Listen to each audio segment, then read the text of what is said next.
Sound off for Chesterfield. Chesterfield is best for you. First cigarette with premium quality in both regular and king size. Chesterfield brings you Dragnet.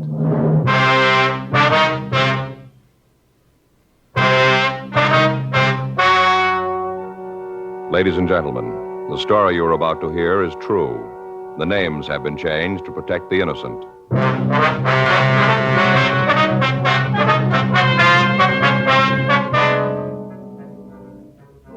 You're a detective sergeant. You're assigned a robbery detail. A suspect has been apprehended. You have a positive identification from the victim. Your job, investigate. Years ahead of them all. Chesterfield is years ahead of them all. The quality contrast between Chesterfield and other leading brands is a revealing story. Recent chemical analyses give an index of good quality for the country's 6 leading cigarette brands. The index of good quality table, which is a ratio of high sugar to low nicotine, shows Chesterfield quality highest. Chesterfield quality highest. 15% higher than its nearest competitor. Chesterfield quality highest. 31% higher than the average of the 5 other leading brands. Yes, Chesterfield is first with premium quality in both regular and king size. Don't you want to try a cigarette with a record like this? Chesterfield.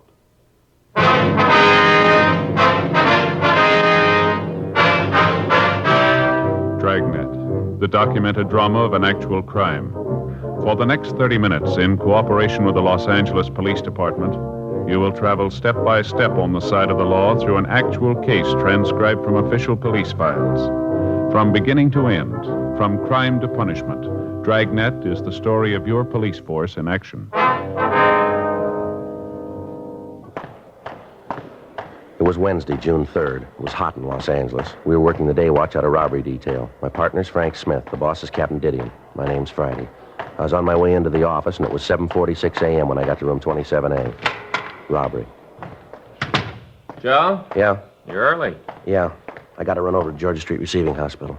What's the matter? I don't know, Frank. I started to get headaches last night. I couldn't sleep. Ringing in my ears. I don't know what it is. Now, hold on. Stay right there. What? It's got up my locker. I'll get it for you. What are you talking about? The headaches get worse when you move. What? When you move around, it gets worse, right? Yeah? Feels like your head's going to blow out? Yeah? Uh-huh. Glad you came to me. I know just what it is. Got stuff right up here. Someplace. Yeah, here it is.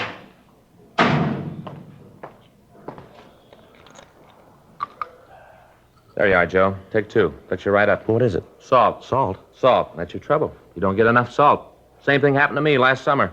Ever since then, I always keep a bottle of salt tablets right in my locker. Always ready. Take 2. Fix you right up. Well, I don't know. You got a penny? What for, a cup? Now, wait a minute, Joe. We're not going to drink that water anymore. No? Just a minute.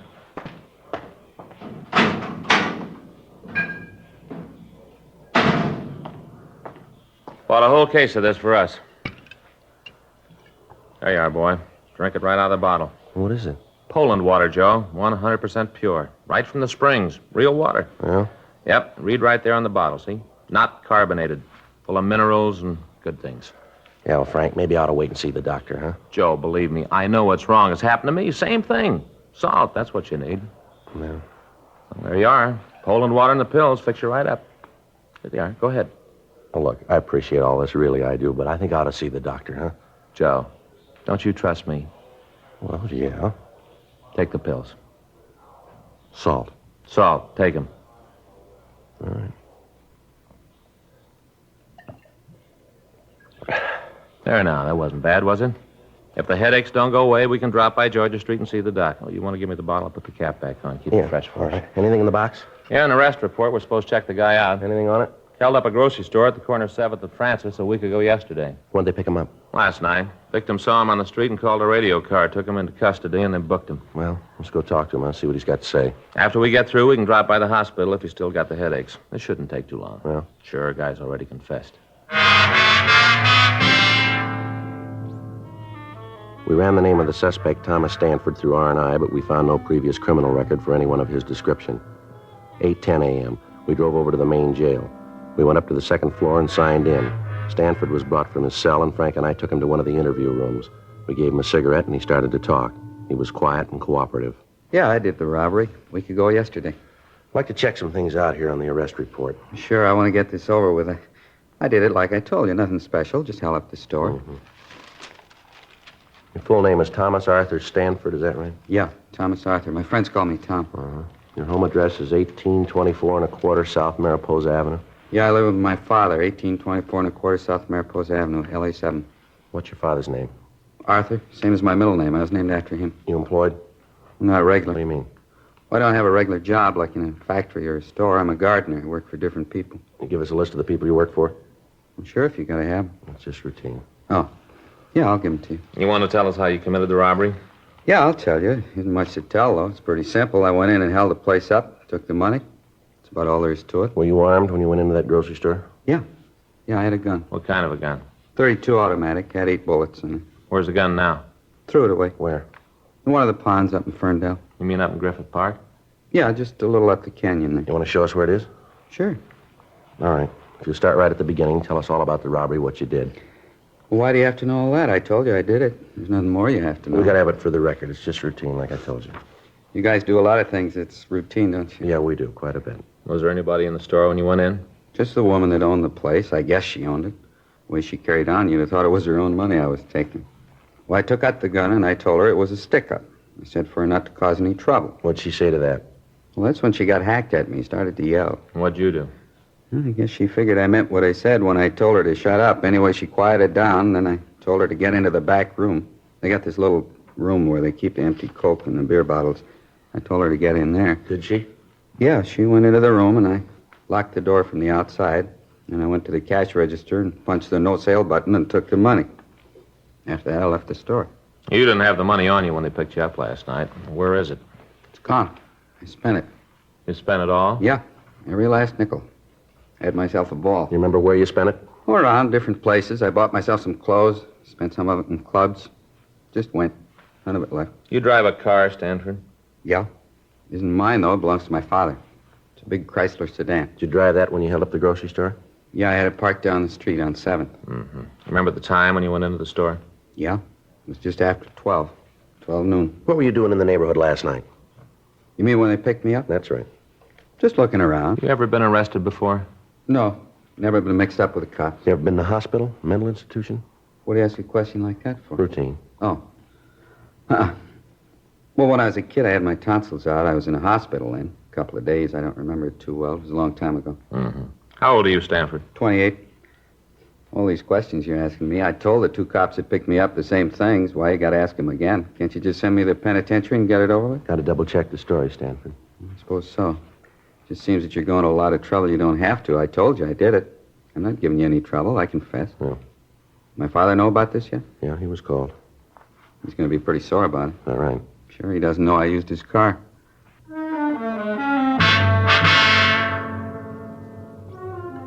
9:15 a.m. We checked the suspect out of the main jail and took him over to the store that had been robbed. While Frank waited in the car, I went in and talked to the victim, a Mrs. Alice Kenwood. I told her that we'd bring the suspect into the store and ask him several questions about the robbery. During that time, I told her that we wanted her to observe the suspect so that she could give us a positive identification. I told her that it would be better if she didn't talk to him, and that if she had any questions, she could ask them through us. She agreed and said that she would do anything she could to help us in the investigation. I went out to the car, and Frank and I brought the suspect into the store. Come on back here, Stanford. What are you bringing me here for? What are you trying to prove? I'd like to have you explain a few things for us. Well, I told you all I could. I told you I committed the robbery. Isn't that enough? Just a couple of things we'd like to have you clear up for us. Well, what things? I told you how I did it. Well, she'll tell you. That's the woman I held up. She'll tell you it was me. She should know. She's the one who turned me in. How about it, Miss Kenwood? He's the one, all right. I'd know him any place. There, isn't that enough? What more do you want? I'd like to have you show us just how you came into the store, what you did while you were in here. You mean the whole thing? Yeah, from the time he came in through the door. All right. Take these handcuffs off, and I'll show you. You can show us with them on. It's got to be that way. It's going to make it tougher. Go ahead. Yeah. Well, I came in the door. I came in, and she was standing behind that counter. You mean Miss Kenwood? Yeah, her. She was standing behind the counter. I walked over to her. I showed her the gun. Told her it was a stick-up. Told her I wanted the money. That's right. He pointed the gun at me. I thought he was going to shoot. All right, go ahead, Stanford. Well, she started to yell, told me to get out of the store. Certainly I yelled at him. You think I want anybody coming in here and waving a gun around? Oh, if my husband was here, he'd show you good. See what I mean? I never saw a woman that could yell so much. Go ahead, Stanford. What'd you do then? Well, I told her if she didn't keep quiet, I'd have to shoot her, and then I told her to get in the room Now, and back. just hold on a minute. He's not only a thief, but he's a liar, too. Ma'am? That's not what he did at all. What do you mean, Mrs. Kenwood? He didn't tell me to get into the back room. There ain't any back room. How about that, Stanford? You're going to listen to her? I'm the one that robbed the place. She didn't. I guess I know what I did. All right, let's take a look back here. Come on. What's behind this curtain here, Miss Kenwood? Just a little space where I keep my empty bottles. Goes right out onto the alley. Yeah, see, that's where I put her. That's where I told her to stay. Mm-hmm. And you said you locked the door. There's no door there. I got confused. It doesn't make any difference. I told her to get back there and stay there until I was out of the store. That's a lie. You did no such thing. You told me to get down on the floor and cover my face. Then you went over to the cash register and you took the money. I didn't move. Didn't want to give you any trouble the way you were waving that gun around. It's a wonder you didn't try to kill me. The way you're yakking that up, I should have done it. All right, that's enough. Frank, Yeah. you want to take Stanford out to the car? I'll be right with you. Yeah, okay. Come on, Stanford, let's go. You know what you got to go through all this for. I told you I did it. I never saw anything like it before. You can't even confess around here. Nobody believes you. Miss Kenwood, Yes, officer. are you sure that's the man that held you up here? I said it before. I'm positive. There isn't any doubt in my mind. Now, you heard what he said, how he said he robbed you. Is that the way it happened? Well, everything was the same except where he said that he put me in back there. That wasn't true.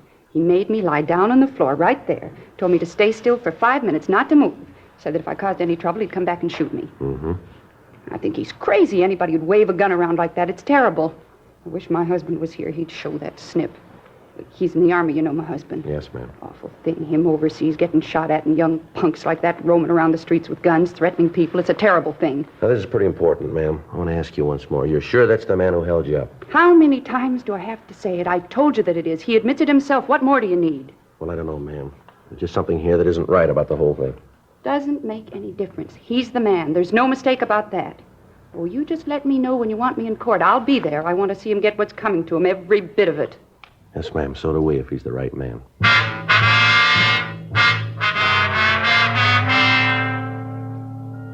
12:22 p.m. We drove the suspect back to the city hall for further questioning.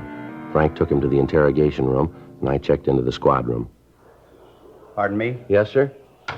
Sergeant Friday? Yes, sir. Something I can do for you? I'm Arthur Stanford, Tom's father. Oh, yes, sir.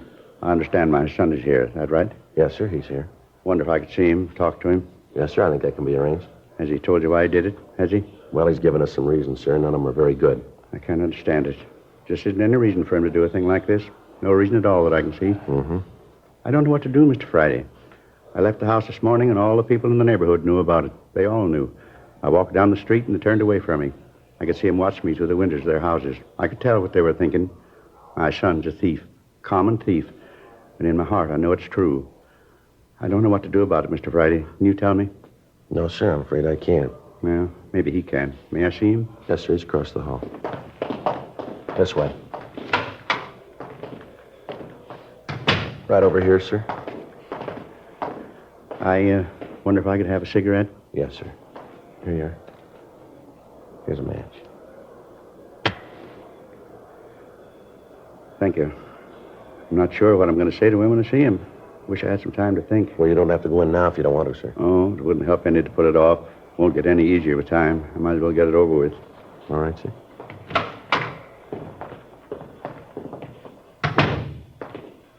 Hi, Pop. Why'd you do it, son? Well, I did it because I wanted to. I wanted the money. I didn't know any other reason you robbed somebody. I wanted the money, so I did it. You could have come to me. I'd have tried to get the money for you. You know I'd have tried. Where'd you get it? Where'd you get that kind of money? All your life you've been grubbing for pennies. I don't want small money. I want to be rich. I will be, too. All right, take it easy, Stanford. It's all right, Mr. Friday. I understand. All my life you've been saying you understand. I'm getting sick of it. As long as I can remember, you've been telling me to get out and do something on my own.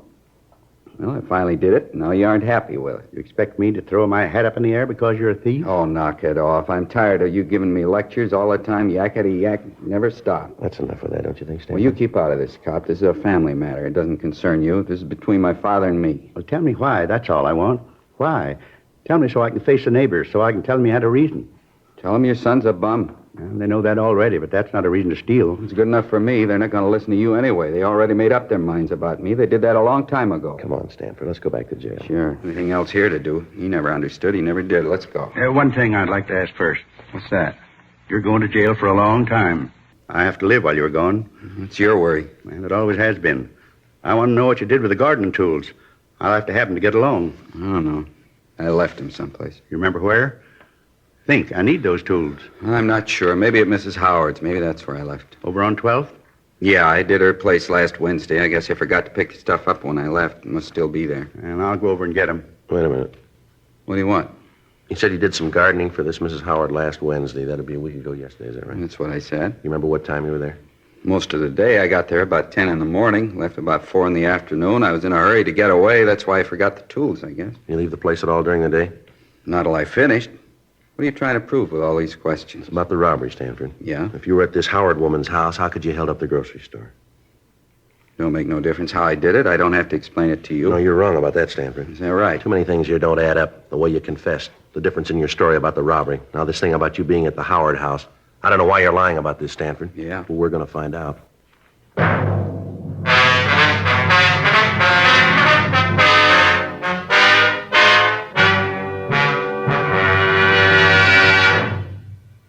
You are listening to Dragnet, the authentic story of your police force in action. Chesterfield is best for you.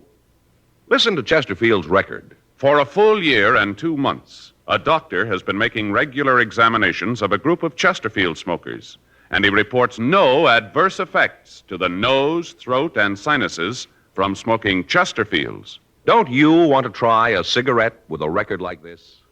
Chesterfield.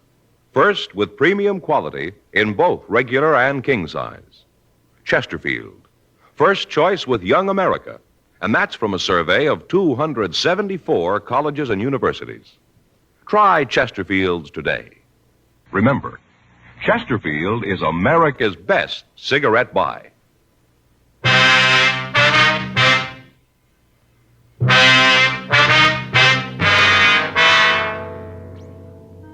We continued to talk to the suspect, Thomas Stanford, for another hour.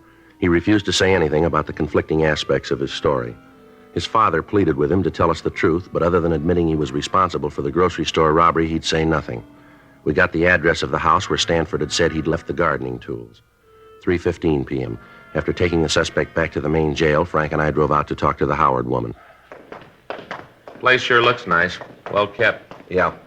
Look at those carnations, Joe. Ever seen anything so pretty? Yeah, they're very nice.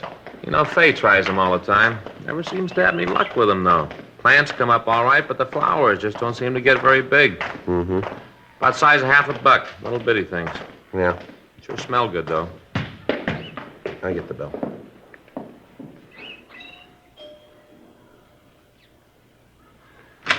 Yes, Miss Howard? that's right. Is there something you want? Police officers, ma'am. We'd like to talk to you.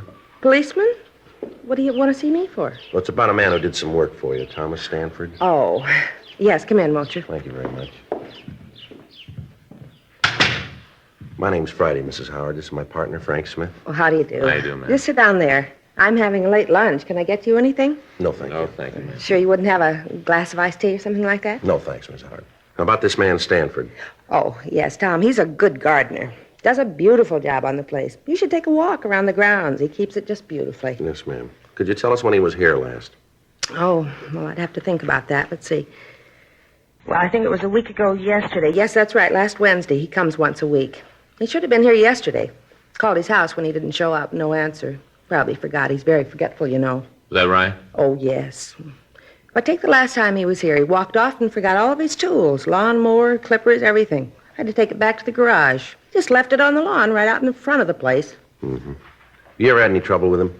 What do you mean by trouble? Well, any arguments, disagreements? Well, on a couple of occasions, we've had words about what flowers to put in. He's wanted to plant one thing, and I've wanted something else. They've never been serious, though. Yes, ma'am. I suppose I shouldn't say this. What's that, Miss Howard? Well, frankly, I've never thought that Tom was real bright. He seemed sort of backwards. How do you mean, backward? Well, when it came to thinking out something for himself, he just couldn't handle it. If you told him to do a thing a certain way, he'd do it, never vary from the way you told him. Mm-hmm. But ask him to figure something out, and he was dead. Seemed like the motor was turning over all right, but he just couldn't get the clutch out. Gears just wouldn't work. Yes, ma'am. That's why I say I don't think he's very bright. He just can't seem to think for himself. No initiative. Do you remember what time he was here on Wednesday? Well, now, let's see. He got here about 10 in the morning. It was right after that radio show about the Friends. I'd just finished listening to that when he got here. That goes off the air at 10. Have you ever heard it? No, ma'am. Oh, you should listen sometime. These people tell why they need a friend to help them out of trouble. Well, I listen to it every morning. It makes me feel pretty lucky, those poor people. I sure appreciate what I've got when I hear what they have to say. Uh-huh. Was Stanford here all day, ma'am? Yes, all day. He didn't leave until, let's see. Well, I guess it was about 5, someplace around in there. It seems to me it was just before the 5 o'clock news, just before that when he left. And you say he got here at 10, and then he left just before 5 o'clock, is that right? That's right. Any chance that he might have been away without you knowing it? No, I'd have known it if he had. He was out in the backyard most of the morning, and then he took care of the front later in the day. And what's he do about lunch, Miss Howard? What do you mean? Well, does he bring his lunch with him? Once in a while he does, yes. Well, he didn't on Wednesday, though. I'm sure about that. How do you mean, Mrs. Howard? Well, along about lunchtime. It was right after the noon news. I made up a little plate for him. A couple of sandwiches, potato chips, and some pickles. Little tiny sweet gherkins. I made it up and I took it out to him. Yes, ma'am. I took this nice plate out to him, and where do you suppose I found him? Where? Out behind the garage, sitting next to the compost box. What do you suppose he was doing? What, ma'am? Reading a comic book. All about cops and robbers. One of those with a picture on the cover of the crooks trying to shoot their way out of the bank. Mm-hmm. I told him that he'd better get on the ball, let the clutch out, and get to work. I told him that I wanted the yard finished up by 5, and that I didn't want any funny business about it. What did he say to that? Well, he just looked at me for a long time, and then he said, "Okay, Warden." Just like that. "Okay, Warden." But he got to work right away, and he finished up on time. You see, my son and daughter-in-law were coming over. It was his birthday, and we'd planned a little party. I wanted the place to be nice for them. Yes, ma'am, we understand. Is it possible that Stanford could have gotten away from the yard at all between 10 and 5? No, I'm sure of that. He was here all the time. All right, ma'am. Thank you very much. What's this all about? Is Tom in some sort of trouble? No, it's just a routine investigation, Miss Howard. I'm going to give you our card in case you think of anything else. Here you are. Oh, thank you. Michigan 5211, is that right? Yes, ma'am. Ask for Robbery Division. That's extension 2511. It's right on the card. Oh, yes. Poor Tom, all this trouble. It's too bad. Yes, ma'am. I just wish this was New York. Beg your pardon? Well, if this was New York, everything would be all right. How's that? That program about the Friends? Yes, ma'am. Tom could sure use one.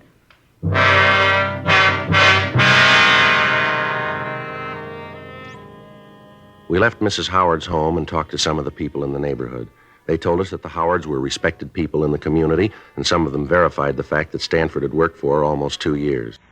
The man who lived directly across the street from the Howard house said that he'd talked with Stanford on the afternoon of the robbery.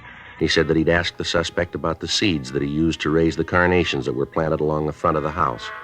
He went on to say that he'd been working in the front yard of his own house all afternoon and that he'd seen the suspect throughout that time. We drove back to the grocery store and talked with the victim, Mrs. Kenwood. Under questioning, she admitted that she could have made a mistake about the identification, but she said that if she was wrong, the thief could act as a double for Tom Stanford. 10:30 p.m., we drove back to the main jail and picked up the suspect. We took him back to the city hall and talked to him in the interrogation room. He was sullen and refused to answer our questions. Stanford, Yeah. I'd like to have you tell us the truth this time. I told you it isn't my fault. If you don't believe me, it isn't my fault. Now, look, Stanford, we talked with this Mrs. Howard. She told us that you were working for her all day a week ago Wednesday. So what's that prove? Well, you admit it's true then, huh? Sure, it's true. I was working for Then her. how could you have gotten to the grocery store and held it up?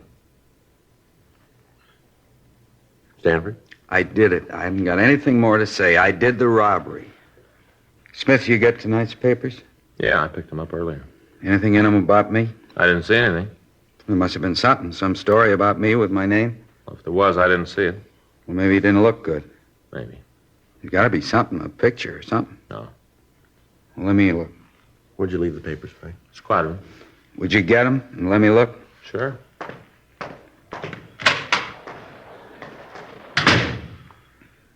Pretty important to you that you're in the papers, isn't it? I just want to see them, that's all. Well, he'll bring them back. You must have made a mistake. There's something about me. There's got to be. It isn't every day there's a robbery like this. The papers would write it up big, wouldn't they? I don't know. Well, sure they would. There was a story when the place was robbed, told all about how it was done. It was just a little story, but now they've got me. It seems you should have a picture. Here it is. Let me see. Nothing on the first page. Robbery happened a week ago. It's old news. Yeah, but you just caught me last night.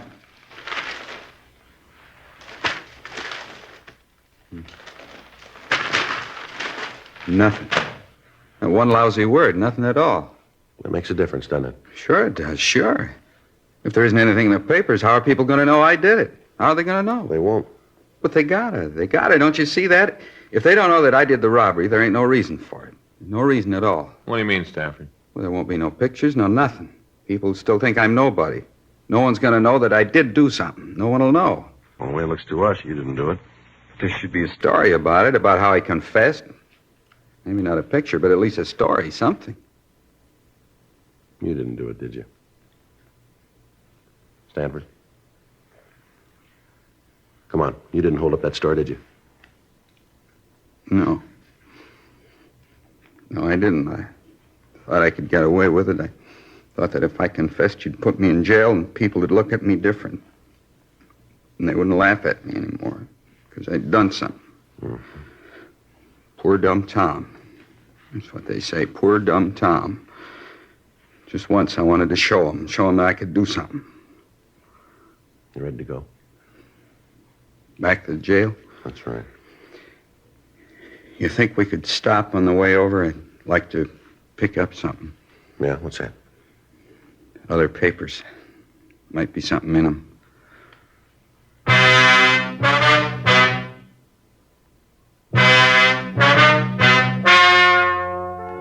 The story you have just heard is true. The names were changed to protect the innocent. On June 4th, a meeting was held in the district attorney's office, city and county of Los Angeles, state of California. In a moment, the results of that meeting. Now, here is our star, Jack Webb. Thank you, George Fenneman. I'd like to talk to you people who don't smoke Chesterfields. I'm convinced that if you try just one carton, you'll find they're best for you. They're milder, they have a wonderful taste, and most important, they have premium quality in both sizes, regular or king size. So pick up that carton, will you? Chesterfields. Try them.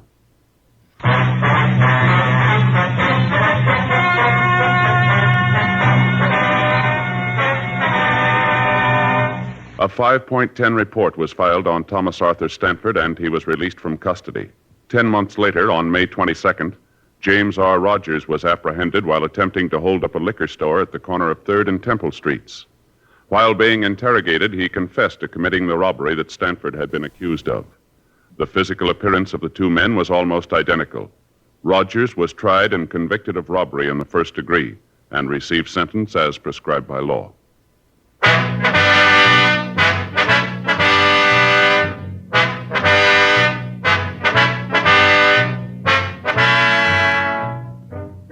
You have just heard Dragnet, a series of authentic cases from official files.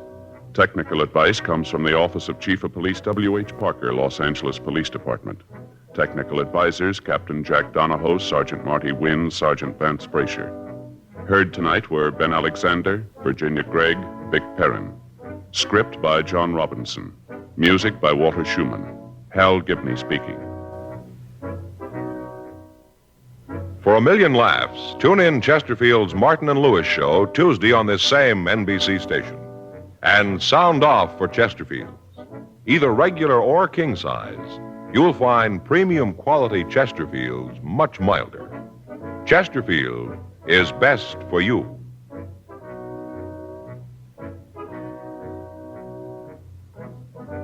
Chesterfield has brought you Dragnet, transcribed from Los Angeles. Now, new Fatima has the tip for your lips. Fatima tips of perfect cork. King size for natural filtering. Fatima quality for a much better flavor and aroma. So remember, new Fatima has the tip for your lips. Fatima. See how smooth they are. Remember, Fatima is made by the makers of Chesterfield. Tonight it's Adventure with Barry Craig on NBC.